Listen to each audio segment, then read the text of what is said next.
प्रिय विद्यार्थियों, इस वीडियो में हम जैन धर्म के मुख्य संप्रदाय, उनमें मुख्य अंतर और जैन धर्म का भारत में सीमित प्रचार क्यों हुआ, इसके बारे में अध्ययन करेंगे। प्रिय विद्यार्थियों, जैन धर्म के मुख्य रूप से दो संप्रदाय थे, जिनमें पहला संप्रदाय श्वेतांबर और द्वितीय दिगंबर थे। इस प्रकार हम कह सकते हैं कि जैन धर्म के दो संप्रदाय थे, श्वेतांबर और दिगंबर। अब इन दोनों में मुख्य क्या अंतर है, इसको हम देखेंगे। ये एग्ज़ाम के पॉइंट ऑफ व्यू से देखें तो बहुत महत्वपूर्ण है।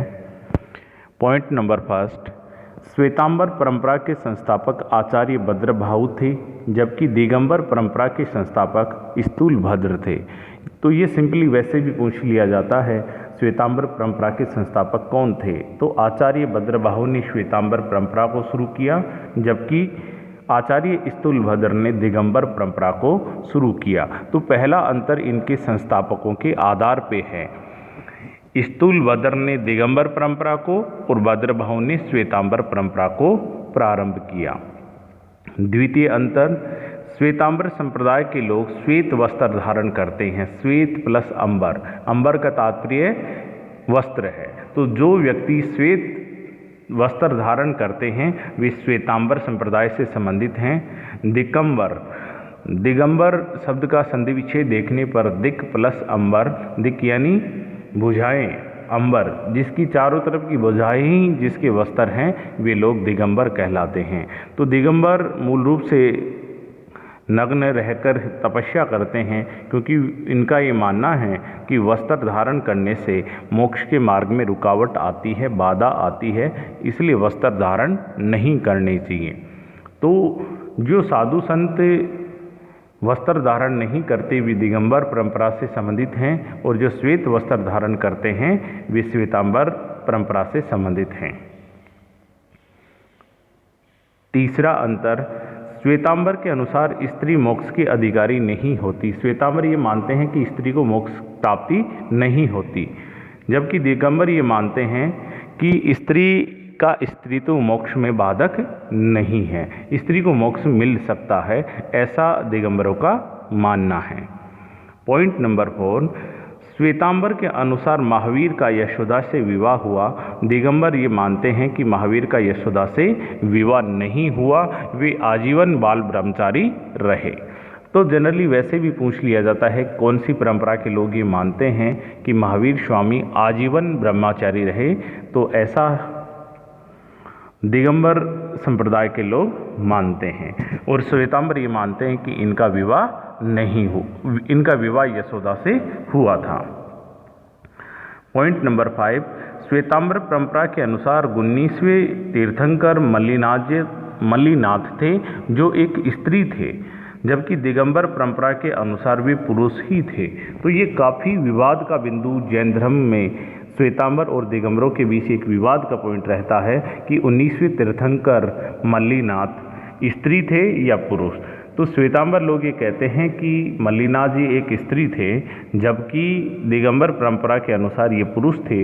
कई बार एग्जाम में भी ये पूछा हुआ है 19वें तीर्थंकर कौन थे, तो मल्लीनाथ जी 19वें तीर्थंकर थे। पॉइंट नंबर 6, श्वेतांबर समुदाय के साधु जैन धर्म के सिद्धांतों में लचीलापन दिखाते हैं, जबकि दिगंबर परंपरा में समुदाय के साधु नियमों का कठोरता से पालन करते हैं। ये बड़े कठोर हैं, जो जैन धर्म के मूल सिद्धांत हैं उनसे चिपके रहते हैं, उन्हीं को फॉलो करते हैं। तो श्वेतांबर यदि देखा जाए तो धार्मिक रूप से लचीलेपन का व्यवहार रखते हैं, जबकि दिगंबर धार्मिक रूप से कठोर है, अपरिवर्तनशील व्यवहार रखते हैं। तो ये मुख्य रूप से जैन धर्म के जो संप्रदाय हैं उनमें अंतर है। एक बार सरसरी नज़र से वापस देखते हैं क्या क्या अंतर था। जैसे श्वेतांबर के संस्थापक भद्रबाहु, दिगंबर के संस्थापक स्थूलभद्र। जो श्वेत वस्त्र धारण करे वे श्वेतांबर कहलाते हैं, और जो नग्न रहकर तपस्या करते हैं वे दिगंबर कहलाते हैं। पॉइंट नंबर 3, श्वेतांबर मानते हैं कि स्त्री मोक्ष की अधिकारी नहीं है, जबकि दिगंबर ये मानते हैं कि स्त्री मोक्ष में कोई बाधक नहीं है। पॉइंट नंबर 4, श्वेतांबर ये मानते हैं कि महावीर स्वामी का यशोदा से विवाह हुआ, जबकि दिगंबर ये कहते हैं कि उनका विवाह नहीं हुआ, बल्कि वे आजीवन ब्रह्मचारी रहे। पॉइंट नंबर 5, श्वेतांबर परंपरा के अनुसार 19वें तीर्थंकर मल्लिनाथ थे, जो एक स्त्री थे। उनका ये मानना है कि ये स्त्री थे, जबकि दिगंबर ये कहते हैं कि वे पुरुष ही थे। पॉइंट नंबर 6, श्वेतांबर समुदाय के साधु जैन धर्म के सिद्धांतों में लचीलापन दिखाते हैं, जबकि दिगंबर परंपरा के साधु कठोरता से नियमों का पालन करते हैं। अब हम देखते हैं जैन धर्म के सीमित प्रचार के कारण। प्रिय विद्यार्थियों, बौद्ध धर्म और जैन धर्म का उदय 6वीं शताब्दी ईस्वी पूर्व में लगभग साथ ही हुआ। कुछ वर्षों पूर्व जैन धर्म का उद्भव हुआ। यदि समय की दृष्टि से देखा जाए तो पहले उद्भव जैन धर्म का होता है, लेकिन उनमें ज़्यादा अंतर नहीं था, 20-30 सालों का अंतर था। लेकिन वर्तमान में अनुयायियों की संख्या की दृष्टि से देखें तो जैन धर्म बहुत कम संख्या में है, जबकि बौद्ध धर्म वर्तमान में देखा जाए तो विश्व के दूसरे तीसरे बड़े धर्मों में से एक धर्म है। तो ये प्रश्न बनता है कि जैन धर्म का इतना सीमित प्रचार क्यों हुआ, जबकि उसका उदय तो बौद्ध धर्म के साथ हुआ। तो सीमित प्रचार में यदि हम देखते हैं तो महावीर स्वामी के समय हम देखें तो मगध और जो अंग के आसपास उस समय 16 महाजनपद थे, उनमें मगध और अंग, तो मगध और अंग के आसपास प्रचारित हुआ। उसकी मृत्यु के पश्चात थोड़ा और दक्षिण भारत में गया, पश्चिमी भारत में भी गुजरात की तरफ गया, लेकिन फिर भी पूरे देश में नहीं फैल सका, विदेशों की तरफ नहीं गया। तो वे कौन से कारण थे जो इनको सीमित करते हैं? तो पहला इसमें कारण है जैन धर्म में कठोरता होना। जैन धर्म के नियम बहुत कठोर थे और जिनको एक साधारण व्यक्ति सरल तरीके से संपादित नहीं कर सकता था, वो बहुत कठोर थे। इस कारण सामान्य जन इनकी तरफ आकर्षित नहीं हुआ।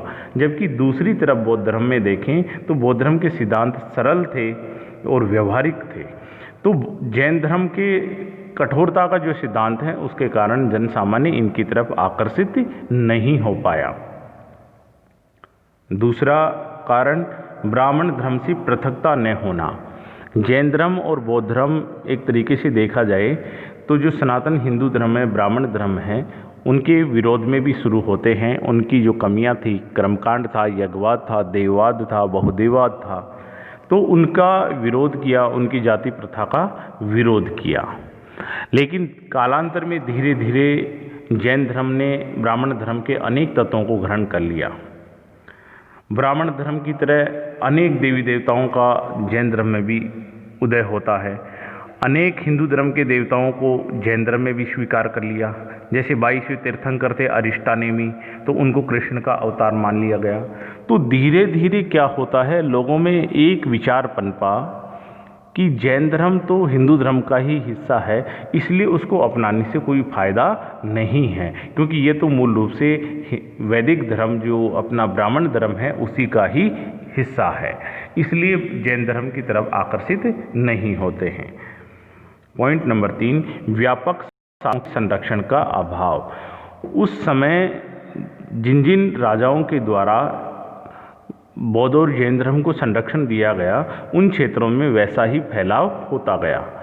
लेकिन बौद्ध धर्म को जितना संरक्षण शासकों के द्वारा मिला, उसे बहुत कम संरक्षण जैन धर्म को मिला।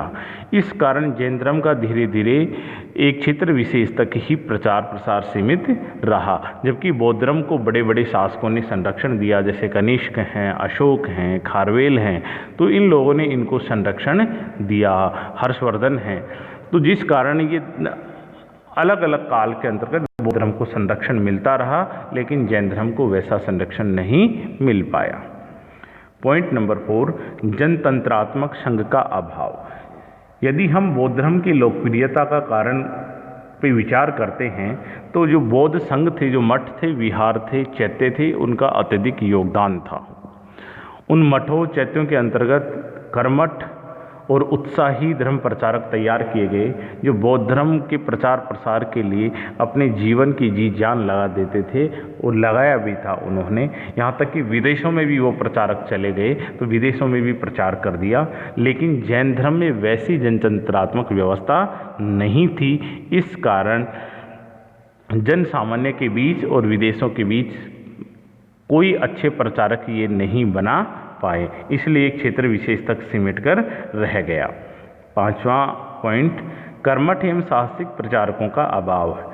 बौद्ध धर्म में यदि हम देखें तो बौद्ध धर्म में श्रीलंका हो, तिब्बत हो, चीन हो, दक्षिण पूर्वी एशिया, इंडोनेशिया हैं, तो वहाँ पे काफ़ी प्रचारकों को भेजा गया, मध्य एशिया में भेजा गया, शासकों ने भी प्रचार प्रसार किया। तो ऐसा जैन धर्म में देखने को नहीं मिलता। इस कारण प्रचारकों के द्वारा दूर दूर तक प्रचार नहीं किया गया।